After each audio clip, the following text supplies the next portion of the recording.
मराठा आरक्षणाची सगळीकडे चर्चा उडालेली असताना आणि त्यासाठी आंदोलन चालू झालेले असताना स्वतःची कार ज्यांनी पेटवून दिली आणि एक वेगळ्या पद्धतीचं आंदोलन सुरू केलं ते मंगेश साबळे यांचा देखील आजच्या या जिल्हा परिषदेच्या निवडणुकीत पराभव झालाय. याशिवाय सोशल मीडिया स्टार असणाऱ्या निर्मला नवले यांचा पराभव झालाय. आणखी एक मोठा पराभव झालाय तो म्हणजे सक्षना सरगर यांचा, ज्या आपल्या भाषणांसाठी आपल्या आक्रमकतेसाठी प्रसिद्ध आहेत.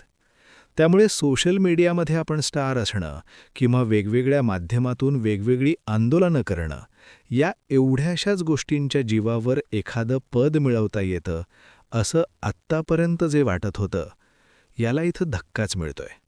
कारण आत्तापर्यंतचा जो काही निकाल हातात आलाय त्यावरून तरी असं सिद्ध होतंय. मग नेमकं काय झालं?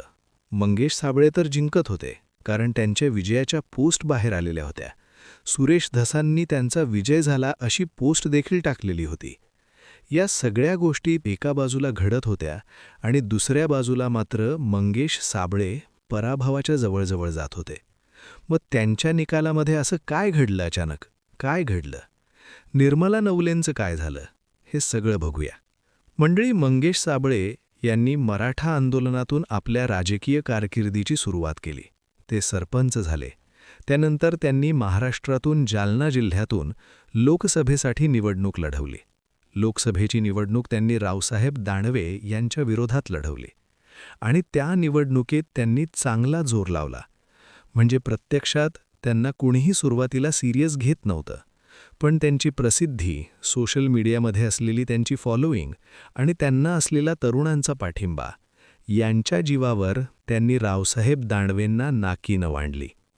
अखेर दानवेंचा पराभव झाला तो मंगेश साबळेंनी मिळालेल्या 1,50,000 मतांमुळे. तिथं कल्याण काळे हे तिथले खासदार झाले जालन्याचे. अशीच गोष्ट त्यांनी विधानसभेत केली.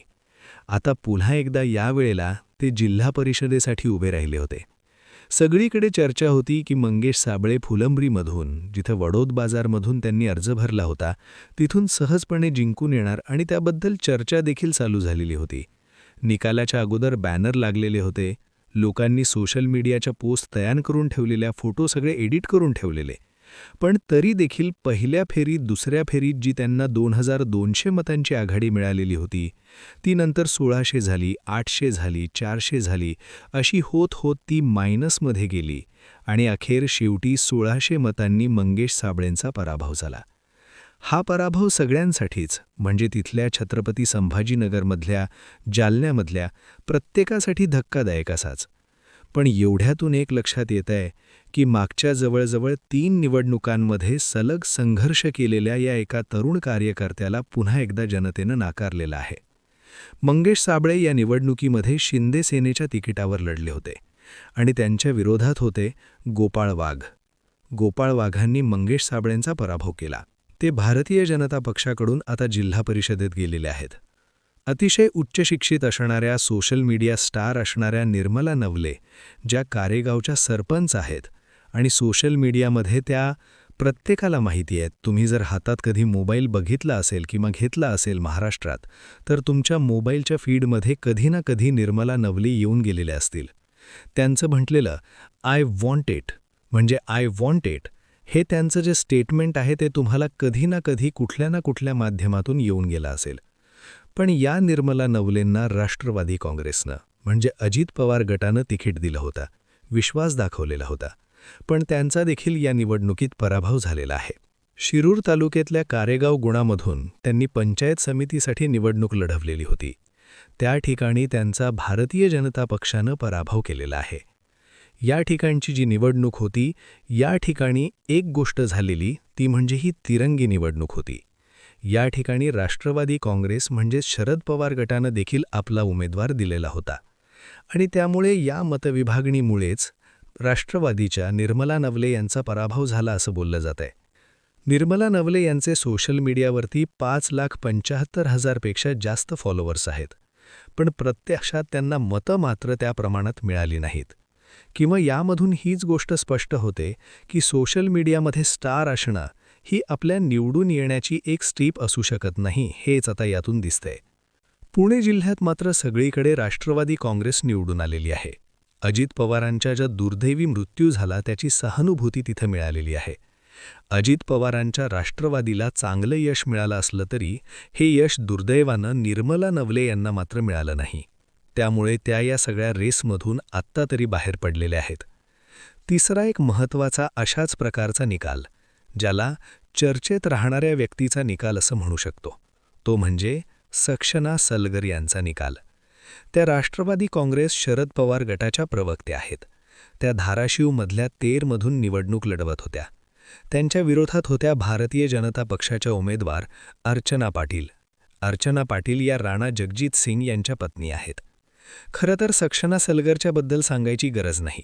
समोर नरेंद्र मोदी असू देत, समोर देवेंद्र फडणवीस असू देत, प्रत्येकाला अतिशय वाईट शब्दात किंवा अतिशय खालच्या शब्दात टीका करणं, अत्यंत शिवराळ भाषेत बोलणं आणि कोणताही विधिनिषेध न बाळगता बोलणं ही सक्षना सलगर यांची ओळख होती. आणि त्या ओळखीतून त्यांना जो महाराष्ट्रात अनेक ठिकाणी ओळखलं जातं, त्या ओळखीतून त्यांना मतं मिळतील असा त्यांचा अंदाज होता आणि त्यातून त्यांनी ही निवडणूक लढवलेली होती. पण या निवडणुकीत त्यांचा पराभव झालेला आहे. या निवडणुकीमध्ये क्लिनिकल त्या 3 नंबरला राहिलेल्या आहेत. पहिल्या नंबरवर अर्चना पाटील होत्या, त्या निवडून आलेल्या आहेत. 2 नंबरवर धाराशिवमध्ये ओमराजे निंबाळकरांनी जो एक शिवसेनेचा उमेदवार दिलेला होता, तो 2 नंबरला राहिलेला आहे. पण प्रत्यक्षामध्ये जेव्हा निकाल लागला त्यानंतर सक्षना सलगर यांनी ओमराजेंना शिव्या दिल्या, किंवा थोडक्यात असं म्हटलं की ओमराजेंनी आपल्या भाऊजाईला निवडून आणण्यासाठी कॉम्प्रोमाइज केलं किंवा मला हरवलं वगैरे वगैरे.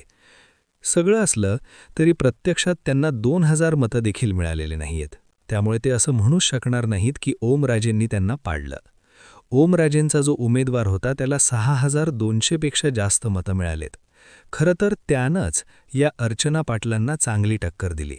म्हणजे इथं सक्षना सलगर रेसमध्ये देखील नव्हत्या, पण तरी देखील जणू काय आपण फक्त ओमराजेंच्या उमेदवारामुळेच हरलो असं सध्या त्या म्हणतायत.